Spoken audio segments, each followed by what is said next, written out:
Top quality और consistent performance के लिए सिर्फ सिल्वर पंप। टॉप क्वालिटी और कंसिस्टेंट परफॉर्मेंस के लिए सिर्फ सिल्वर पंप, नाम याद रखना। कसं आहे की जेव्हा कोर्टाने जजमेंट केली त्यामध्ये 6 डायरेक्शन दिले होते आणि त्या 6 डायरेक्शन 3 महिन्याच्या आत पूर्ण करायचे होते आणि त्याच्यापैकी एकही काम यांनी पूर्ण केलेला नाही आहे।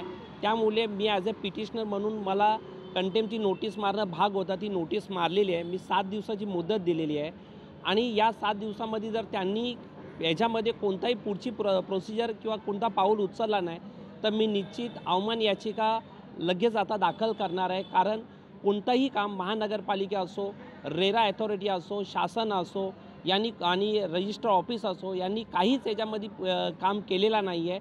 अजूनपर्यंत कोणत्याही वेबसाईटला महारेराच्या वेबसाईटला महानगरपालिके किंवा इतर सर्वांची लिंक केलेल्या नाही आहेत आणि अजूनही बऱ्याचशा महानगरपालिका 48 तासाच्या आत त्यांना अपलोड करायचं असं ते अपलोड करत नाही।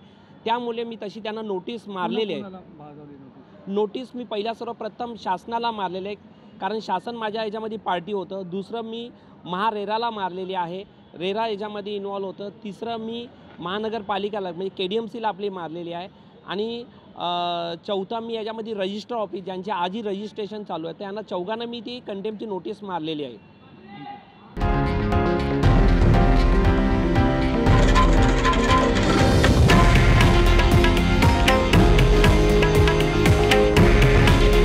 हे आहे देशातील नंबर 1 न्यूज नेटवर्क आणि आपण पाहत आहात TV9 मराठी।